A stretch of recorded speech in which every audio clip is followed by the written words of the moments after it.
नमस्कार, मैं डॉक्टर ओम प्रकाश बैरवा, सहायक आचार्य संस्कृत, राजकीय स्नातकोत्तर महाविद्यालय झालावाड़। आज हम महाकवि कालिदास विरचित मेघदूतम खंड काव्य के प्रथम भाग पूर्व मेघ है का अध्ययन करेंगे। मेघ को देखकर यक्ष बहुत देर तक सोचता रहा। तस्य स्थित्वा कथमपि पुरः कौतुकाधान हेतो रन्तर्बाष्पश्चिरमनुचरो राजराजस्य दधौ मेघालोके भवति सुखिनो पेन्यथा वृत्तिचित्तः कंठाश्लेष प्रणयिनी जने किं पुनर्दूरे संस्थे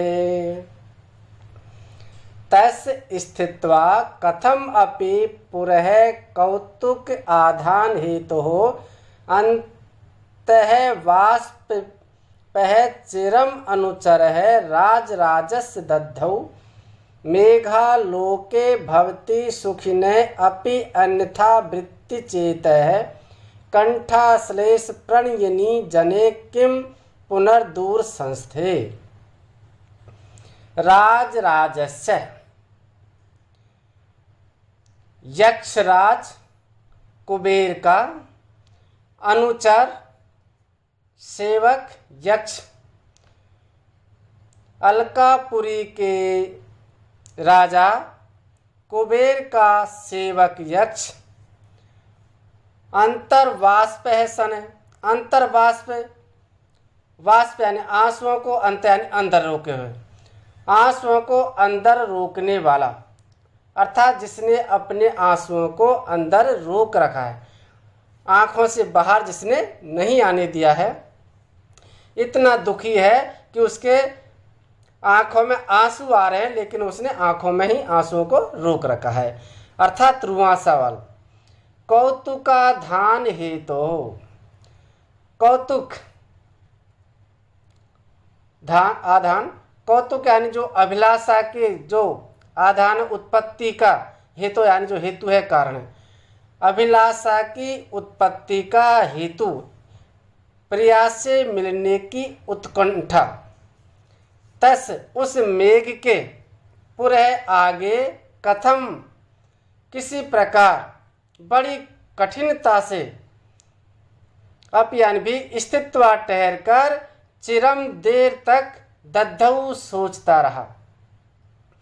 मेघालोके सुखिने अपि चेतः अन्यथा वृत्ति भवति। मेघालोके, मेघ बादल को, आलोक यानी देख करके, मेघ का दर्शन करने पर जब सुखिने अपि ही, सुखिने यानी जो सुखी है, अर्थात प्रिय जनों से युक्त व्यक्ति का अपि यानी भी चेत यानी चित्त अन्यथा वृत्ति भवति ही, अन्यथा वृत्ति कुछ और ही तरह का भक्ति हो जाता है, अर्थात उसके अंदर एक तरह से उद्दीपन उत्पन्न हो जाता है। कंठाश्लेष प्रणयिनी जने दूर संस्थे सती किम पुनः। कंठ आश्लेष प्रणयिनी, कंठ गले का, आश्लेष आलिंगन करने के, प्रणयिनी अभिलाषी, जने यानी जन के अर्थात प्रिया के, दूर संस्थे दूर पर स्थित होने पर, अर्थात जो विरही है उसका, किम यानी क्या, पुनः यानी फिर। जब संयोग अवस्था वाले या सुखी जो व्यक्ति हैं, उस संयोग अवस्था वाले व्यक्ति के भी बादल को देखकर उसका मन अन्यथा हो जाता है, दूसरे प्रकार का हो जाता है, अर्थात उसमें उद्दीपन उत्पन्न हो जाता है। और जिसका जिसके कंठ का आलिंगन करने का अभिलाषी जन दूर पर स्थित हो, ऐसे व्यक्ति का यानी जो विरही हो उसका तो कहना ही क्या, अर्थात वह तो और भी अधिक उद्दीप्त होगा, अर्थात उसका मन है वो और भी भिन्न प्रकार का हो जाएगा। तो इसमें बताया गया है कुबेर का सेवक अपने आंसुओं को आगे अंदर ही रोकते हुए अभिलाषा प्रिया से मिलने की उत्कंठा की उत्पत्ति के हेतु उस मेघ के आगे किसी प्रकार बड़ी कठिनता से ठहर कर देर तक सोचता रहा, प्रिया का चिंतन करता रहा। कौन न ऐसा हो, क्योंकि मेघ का दर्शन करने पर जब सुखी अर्थात प्रियजनों से युक्त व्यक्ति का भी चित्त कुछ और ही तरह का हो जाता है, तो फिर ऐसे व्यक्ति के विषय में क्या कहना जिसके गले का आलिंगन करने का इच्छुक जन दूर पर स्थित हो, अर्थात जो विरही हो। इस श्लोक में यह भाव व्यक्त किया है कि मेघ श्रृंगार का उद्दीपन विभाव है और फलतः जहाँ यह सामान्यतः संभोग या संयोग में उद्दीपन है, वहाँ यह विप्रलंब या वियोग में तो और भी अधिक उद्दीपन है, क्योंकि इस दशा में तो रति का वैसे भी स्वतः ही उद्दीपन होता रहता है।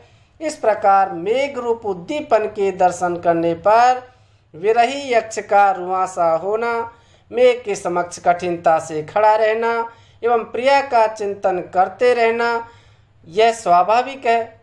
यक्ष की इस दशा का समर्थन श्लोक के उत्तरार्ध में वर्णित विश्वव्यापक सामान्य तथ्य के द्वारा किया गया है, इसलिए यहाँ अर्थांतरन्यास अलंकार है।